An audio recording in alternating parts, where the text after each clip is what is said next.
Good evening friends. இந்த வீடியோவில் நம்ம நாளைக்கு நிஃப்டி 50 அண்ட் சென்செக்ஸ் அதுக்கான ப்ரீ மார்க்கெட் ரிப்போர்ட் பார்க்கலாம். அதுக்கு முன்னாடி இன்றைக்கான போஸ்ட் மார்க்கெட் ரிப்போர்ட் எப்படி முடிஞ்சது அப்படின்றத ஒரு கிளான்ஸ் செக் பண்ணலாம். இன்றைக்கி நிஃப்டி 50 ஸ்பாட்டு ஒரு 33 பாயிண்ட் கேப் அப்பில் ஓப்பன் ஆச்சு. சென்செக்ஸ் 88 பாயிண்ட் கேப் அப்பில் ஓப்பன் ஆச்சு. நம்ம ஆல்ரெடி டிஸ்கஸ் பண்ணது தான். லாஸ்ட்டு ஃப்ரைடே டேட்டா வச்சு மார்க்கெட் கேப் அப்பில் தான் ஓப்பன் ஆகும். நான் கரெக்டாக ஒரு 20லேருந்து 30 பாயிண்ட் கேப் அப் வரும்னு 33 பாயிண்ட் வந்திருக்கு. ஸோ அதுக்கப்புறம் நான் என்ன சொன்னேன், 10 மணி வரையும் மார்க்கெட் மேலே இருந்துட்டு அதுக்கப்புறம் கீழ் நோக்கி வர்றதுக்கு வாய்ப்பு இருக்குது அப்படின்ற மாதிரி சொன்னேன். மார்க்கெட் அதே எக்ஸாக்டாக அப்படியே தான் இருந்தது. 23,300 ஸ்ட்ராங்கான ரெசிஸ்டண்ட்டாக இருக்குது அப்படின்னு தான் நான் நேற்று சொன்னேன். இன்றைக்கி போன ஹை வந்து 24,314 வரையும் போயிருக்கு.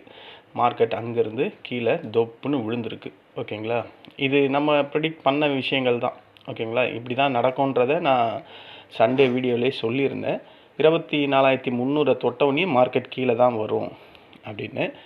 அந்த ஸ்பேஸு மேலே கேப் அப் வந்தாலும் 24,300 நோக்கி போயிட்டு அங்கேருந்து இறங்கும்னு சொன்னேன். அதே மாதிரி தான் இறங்கியிருக்கு. ஸோ நான் அங்கேயே ஒரு ப்ராஃபிட் புக் பண்ணிட்டேன். ஏன்னா நம்ம சொன்ன வியூகத்தை நம்மளே ஃபாலோ பண்ணலாம். எப்படின்னா அங்கேயே ஒரு ப்ராஃபிட் பண்ணிட்டேன். ஓகேங்களா, இது நான் ஃபஸ்ட்டு ட்ரேடை உடனே எடுத்தது மார்க்கெட்டில். அது புக்கிங் ஆச்சு. இன்றைக்கி மார்க்கெட் பாருங்கள், 24,140 வரையும் வந்திருக்கு. 144 வரையும் லோ வந்திருக்கு.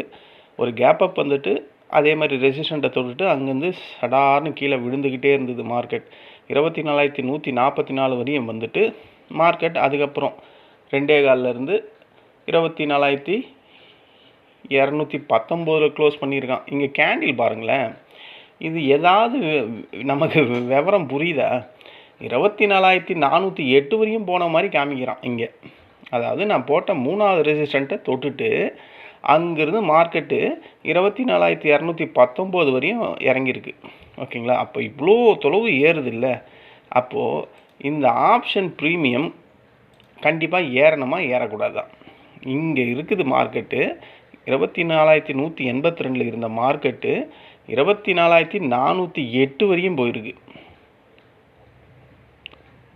அவ்வளோ போயிருக்கும் போது இந்த ப்ரீமியம் இந்த கால் சைடில் ஏறிட்டு இறங்கியிருக்கணும், இல்லை புட் சைடில் இறங்கிட்டு ஏறி இருக்கணும்.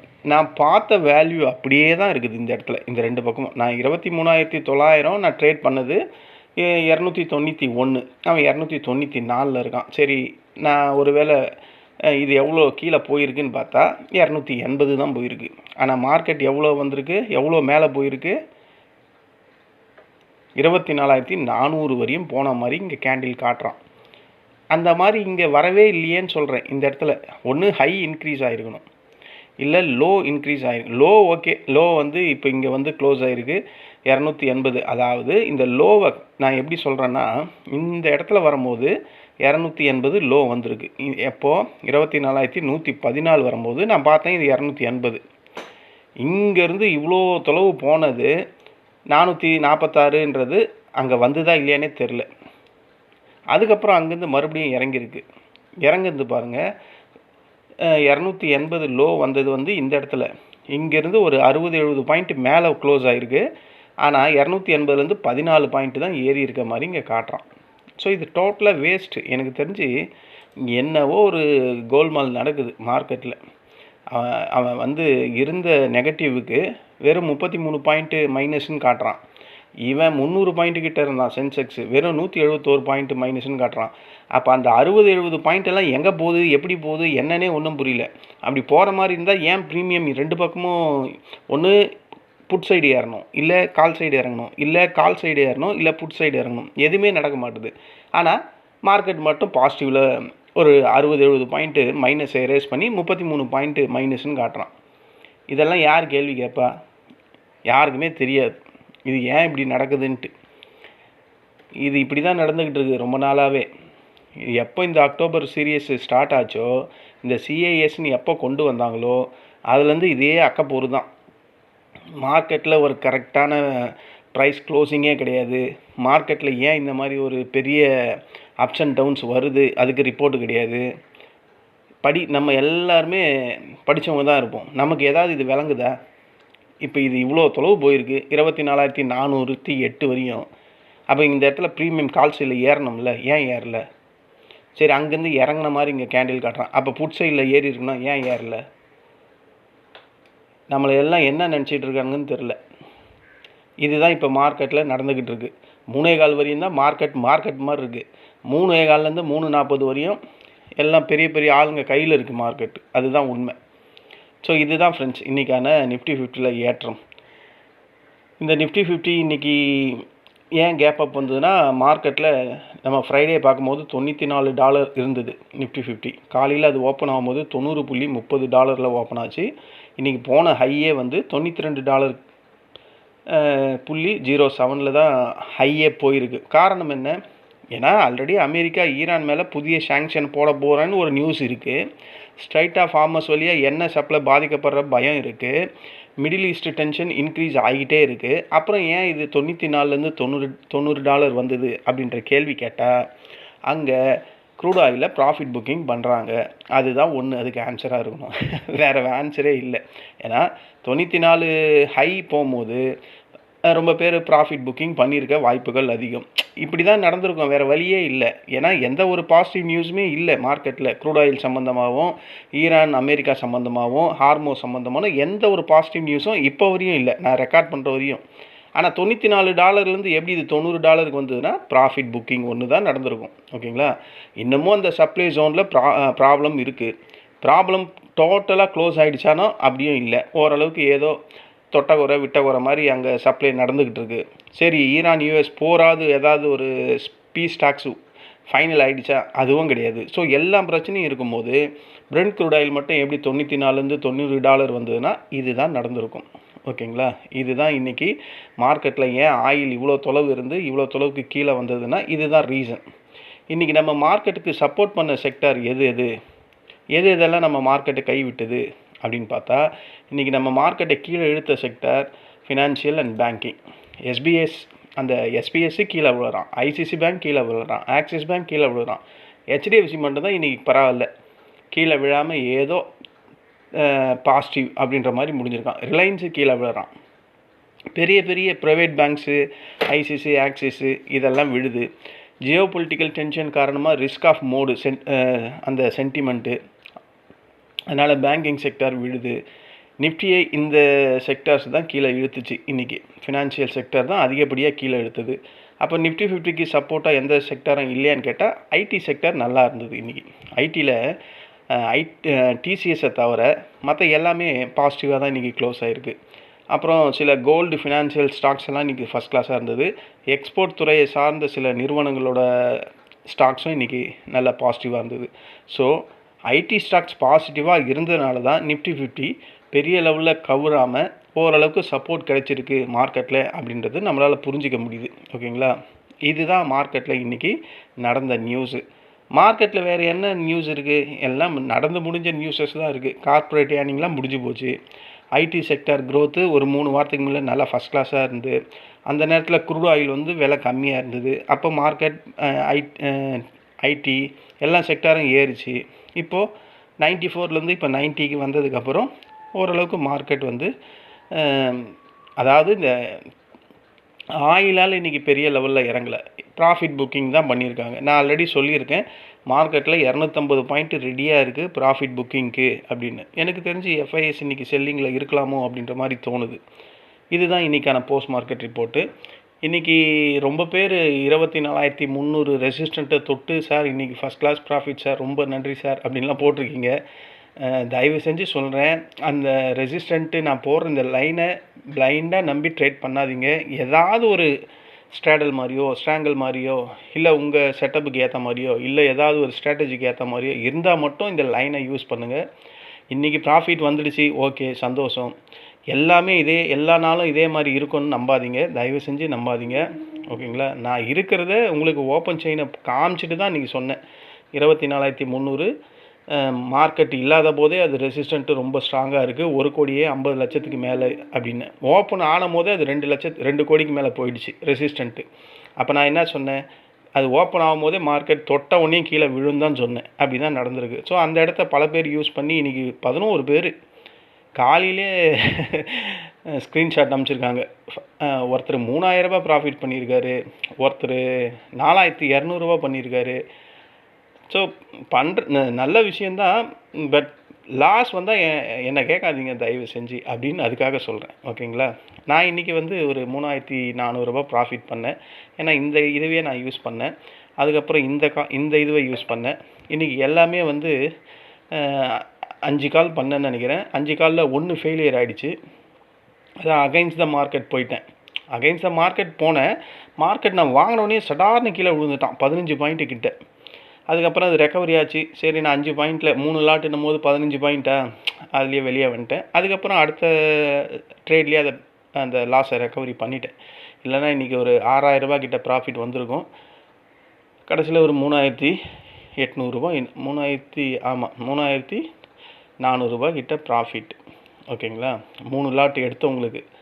நாங்கள் எங்கள் குரூப்பில், ஃப்ரெண்ட்ஸ் குரூப்பில் அதிகப்படியாக 3 லாட்டு, சில பேரெல்லாம் 10-20 எடுக்கிறவங்களாம் இருக்காங்க. அதாவது அந்த ப்ரோக்கரேஜ் ஆப்பில் 27 லாட் வரையும் அப்ளை பண்ணலாம். அது வரையும் எடுக்கிற ட்ரேடர்ஸ் எல்லாம் என் ஃப்ரெண்ட்ஸ் குரூப்பில் இருக்காங்க. ஓகேங்களா? அதனால் இன்றைக்கி ப்ராஃபிட்டபுளாக முடிஞ்சுது. ஃபஸ்ட்டு நாள் திங்கக்கிழமை.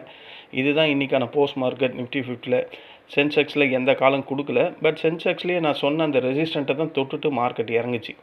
அங்கேயும் அதாவது நான் கொடுக்கல, ஆனால் இந்த ரெசிஸ்டண்ட்டை எடுத்து ப்ராஃபிட் பண்ணவங்க அந்த ஸ்க்ரீன்ஷாட் எனக்கு அனுப்பிச்சிருக்காங்க. எனக்கு யார் என்னன்னெலாம் அவங்க தெரியவே தெரியாது. ஆனால் என்னுடைய யூடியூப் டிஸ்கிரிப்ஷனில் வாட்ஸ்அப் நம்பர் இருக்கிறதுனால எல்லோரும் எனக்கு அனுப்புகிறீங்க. யூடியூப்பு கமெண்ட்லேயும் சொல்லுங்கள். நீங்கள் எனக்கு வாட்ஸ்அப்பில் அனுப்புகிறது தான் எனக்கு சந்தோஷம்தான். ஓகேங்களா? சரி, நம்ம ரெசிஸ்டண்ட்டு நம்ம சப்போர்ட்டு ஒர்க் அவுட் ஆகுது அப்படின்றது. பட் அது ஒரு டிஸ்க்ளைமரும் கூட. பிளைண்டாக எடுக்காதீங்க அப்படின்றத நான் மறுபடியும் இப்போ ஒரு வாட்டியும் சொல்கிறேன். ஓகேங்களா? இதுதான் இன்றைக்கான போஸ்ட் மார்க்கெட் ரிப்போர்ட்டு. மார்க்கெட் ஏன் கேப் அப் வந்தது, ஏன் க்ரூட் ஆயில் 94லேருந்து 90 வந்தது, அப்போது ஈரான் அமெரிக்கா பிரச்சனையெல்லாம் தீர்ந்து போச்சா, ஸ்ட்ரைட் ஆஃப் ஹார்மஸ் வழியாக கடல் கப்பல் வழி தடம் ஈஸியாக சரக்கு கப்பல்லாம் போயிட்டு வருதா, 2 நாட்டுக்குள்ளே பிரச்சனையெல்லாம் ஓஞ்சிடுச்சா அப்படின்னு கேட்டால் எதுவுமே ஓயலை. அந்த க்ரூட் ஆயிலில் ப்ராஃபிட் புக்கிங் நடக்குது. அதனால் அது $90 வந்துட்டு இப்போ $91 சம்திங்கில் ட்ரேட் ஆகுது. இது இன்றைக்கி நைட்டு இன்க்ரீஸ் ஆகிறதுக்கும் வாய்ப்புகள் இருக்குது. ஆனால் இப்போ நடக்கிற வேர்ல்டு மார்க்கெட்லாம் செக் பண்ணால் எல்லாம் டவுனில் தான் இருக்கான். ஓகேங்களா? நம்ம அதை இப்போ பார்க்கலாம். இதுதான் ஃப்ரெண்ட்ஸ் இன்றைக்கான போஸ்ட் மார்க்கெட் ரிப்போர்ட்டு. நாளைக்கான ப்ரீ மார்க்கெட் நம்ம பார்க்கறதுக்கு முன்னாடி இப்போ வேர்ல்டு மார்க்கெட்டை செக் பண்ணிவிடுவோம். டவ் 30, S&P, நாஸ்டாக் பார்க்க வேணாம். இப்போ நடக்கிற FTSE +1 ட்ரேட் ஆகுது. CSE 19 point minus, DAX 25 point minus, Nikkei 488 point minus, Hang Seng 492, Shanghai இதெல்லாம் முடிஞ்சு போச்சு -23. நம்ம NSE நிஃப்டி -33ன்னு சொல்லலாம். BSE சென்சஸ் 171.72, STI வந்து வெறும் 8 பாயிண்ட் மைனஸு, காஸ்பி வந்து 215 பாயிண்ட் மைனஸு, US டாலர் அங்கேயே தான் இருக்குது. நம்ம USD INR மறுபடியும் டிப்ரிஷியேஷன் ஆகிடுச்சு. 95,745 போயிடுச்சு. அப்புறம் கோல்டு நல்லா ஏறி இருக்குது. சில்வர் குறைஞ்சிருக்கு. இந்த காப்பர் லைட்டாக ஏறி இருக்குது. க்ரூட் ஆயில் இது 85.420க்கு வந்திருக்கு. ஏன்னா இது 87 இருந்தது, குறைஞ்சிருக்கு. இப்போ நடக்கிற டவ் ஃபியூச்சர் எவ்வளோ ட்ரேட் ஆகுதுன்னு பார்த்தா -23. இப்போ டைம் வந்து 6:10 ஆகுது. இன்றைக்கி ரொம்ப லேட் ஆகி போச்சு. மார்க்கெட் க்ளோஸுன்னு வருது. இன்றைக்கி மார்க்கெட் இல்லையா, மார்க்கெட் க்ளோஸுன்னு வருது. US ஃபியூச்சர்ஸ் எல்லாம் மார்க்கெட் க்ளோஸ் 24. இது அப்டேஷன் ஆகலை. இங்கே மார்க்கெட் க்ளோஸுன்னு காட்டுறான். ஒருவேளை இன்றைக்கி US மார்க்கெட் லீவாக என்னன்னு நமக்கு தெரியலையே. அது நம்ம ரிப்போர்ட்டை பார்த்தா தான் தெரியும். சரி, இன்றைக்கி US மார்க்கெட் இருக்கா இல்லையான்னு எனக்கு கன்ஃபார்மாக தெரியல. நம்ம இங்கே வந்துடுவோம். ஏன்னா இப்போ பிரெண்ட் க்ரூட் ஆயில் இவன் 91.38 இருக்கான். ஸோ அதை வச்சு பார்க்கும்போது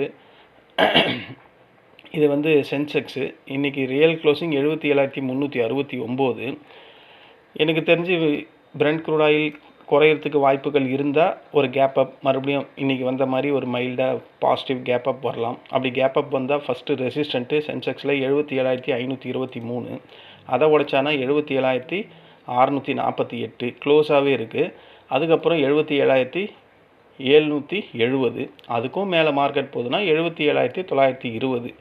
அவ்வளோலாம் போகாது. போனால் எனக்கு அதிகபட்சமாக இந்த 2 ரெசிஸ்டன்ட் போகலாம். 77,648, இல்லை ஒரு கேப் டவுன் ஓப்பனிங் கிடைக்குது அப்படின்னா இதுதான் ஃபஸ்ட்டு சப்போர்ட்டு மார்க்கெட்டில் 77,218.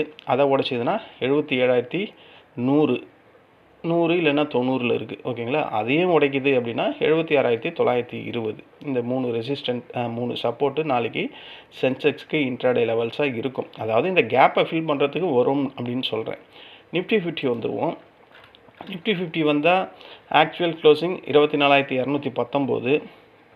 ஒரு மைல்டாக இன்றைக்கி மாதிரியே ஒரு கேப் அப் வருதுன்னா மறுபடியும் ரெசிஸ்டன்ட் வந்து 24,300.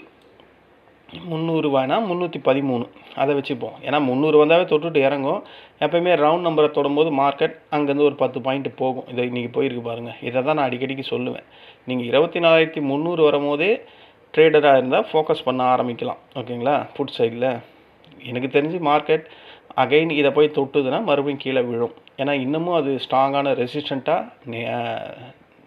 இன்றைக்கி விட நாளைக்கு இன்னும் அதிகமாகிடும். ஸோ கீழே வர்றதுக்கு வாய்ப்பு இருக்குது. இல்லை அதையும் 24,300 உடைக்குதுன்னா 24,354. அதுக்கு மேலே போச்சுன்னா நம்ம ஆல்ரெடி சொன்ன 24,400. நாளைக்கு மந்த்லி எக்ஸ்பைரி சென்செக்ஸில் என்னுடைய ஃபோக்கஸ் நான் ஆல்ரெடி சொல்லிட்டேன். 24,400க்கு கீழே தான் மார்க்கெட் முடியும் மந்த்லி எக்ஸ்பைரி அப்படின்னு. அதுக்கான பாசிபிலிட்டி தான் அதிகமாக இருக்க மாதிரி எனக்கு மார்க்கெட்டில் தெரியுது. இல்லை ஒரு கேப் டவுன் ஓப்பனிங் அப்படின்னா ஃபஸ்ட்டு சப்போர்ட்டு 24,182. அதை உடச்சிதுன்னா 24,118. அதுக்கும் கீழே வந்தால் 24,080. 24,000 ஸ்ட்ராங்கான சப்போர்ட்டு. பட் ரவுண்ட் நம்பர்னும் போது 24,080 வரையும் மார்க்கெட் வர்றதுக்கு தான் வாய்ப்பு இருக்குது. அதுக்கப்புறம் இந்த இடம்லாம் வந்ததுன்னா இந்த கேப்பை ஃபில் பண்ணும். 24,050 இருக்குது அந்த கேப்பு. ஓகேங்களா? ஆக்சுவலி 24,066 இருக்குது அந்த எக்ஸாக்ட் அந்த கேப்பு. பட் 24,050 வரையும் வர்றதுக்கு வாய்ப்புகள் இருக்குது அப்படின்றத இந்த கேண்டில் 6 ப்ரைஸ் ஆக்ஷன் பிரகாரம் நான் சொல்கிறேன். இப்போ நடக்கிற இந்தியா விக்ஸோட 11.53 ட்ரேட் ஆகுது. ஸோ இன்றைக்கி ஒரு 3% இன்க்ரீஸ் ஆகிருக்கு. இன்றைக்கி நிஃப்டி 50 இறங்கியிருக்கு, சென்செக்ஸ் இறங்கியிருக்கு, பேங்க் நிஃப்டி இறங்கியிருக்கு, ஃபின் நிஃப்டி இறங்கியிருக்கு, பேங்க் எக்ஸ் இறங்கியிருக்கு, mid cap Nifty 23 point plus, Nifty next 50 30 point plus. So இதுதான் இன்றைக்கி மார்க்கெட்டில் நடந்த சம்பவங்கள். ஸோ நாளைக்கு மார்க்கெட் எப்படி இருக்கும் அப்படின்னா ஒரு வைலண்ட் மூமெண்ட் வர்றதுக்கு வாய்ப்பு இருக்க மாதிரி தெரியுது. ஏன்னா மந்த்லி எக்ஸ்பைரினும் போது எய்தர் 2 பக்கத்தில் எந்த பக்கமாவது பிளாஸ்ட் ஆகிறதுக்கான வாய்ப்பு இருக்குது. எனக்கு என்ன தோணுதுன்னா மார்க்கெட் இறங்கிட்டு அதுக்கப்புறம் ஒரு ஷார்ட் கவரிங் ரேலி வரலாம் அப்படின்ற மாதிரி தோணுது மார்க்கெட்டில். பார்ப்போம். இப்படி தான் எனக்கு தோணுது. மார்க்கெட் இறங்கிட்டு அதுக்கப்புறம் ஒரு ஷார்ட் கவரிங் ரேலி வரும் அப்படின்ற மாதிரி தோணுது. நம்ம நினைக்கிறதெல்லாம் மார்க்கெட்டில் நடக்கணுன்றலாம் அவசியம் இல்லை. வாய்ப்புகள் இருக்குது அப்படின்றத தான் நான் சொல்கிறேன். இங்கே ஒரு டிஸ்க்ளைமர். இங்கே நான் கோடிட்டு காட்டியிருக்க இந்த ரெட் லைன், இந்த ப்ளூ லைன், இந்த க்ரீன் லைன்லாம் ட்ரேடிங் ரெக்கமெண்டேஷன் லைன்ஸ்லாம் கிடையாது. இந்த லைனை பேஸ் பண்ணி எந்த ஒரு ட்ரேடும் பண்ணி உங்களோட வேல்யூபிள் மணியை இழந்துடாதீங்க. இது பியூராக ஒரு எஜுகேஷன் பர்பஸ்க்காக தான் நான் இந்த லைன்ஸ் எல்லாம் இங்கே காட்டியிருக்கேன். ஏன்னா நான் ஒரு ஆப்ஷன் பையர்ன்றதுனால இந்த லைன்ஸ் என்னோடய செட்டப்புக்கு ஏற்ற மாதிரி இந்த லைன்ஸை நான் ட்ரா பண்ணி வச்சுருக்கேன். ஓகேங்களா? இதுதான் அந்த டிஸ்க்ளைமர். நீங்கள் மஸ்ட்டு கண்டிப்பாக ஃபாலோ பண்ணியே தீரணும். இந்த வீடியோ உங்களுக்கு பிடிச்சிருந்தா என்னுடைய சேனலை சப்ஸ்கிரைப் பண்ணுங்கள். நம்ம நாளைக்கு மந்த்லி எக்ஸ்பைரி நிஃப்டி 50ல் இன்ட்ராடே டைமில் சந்திக்கலாம். நன்றி, வணக்கம்.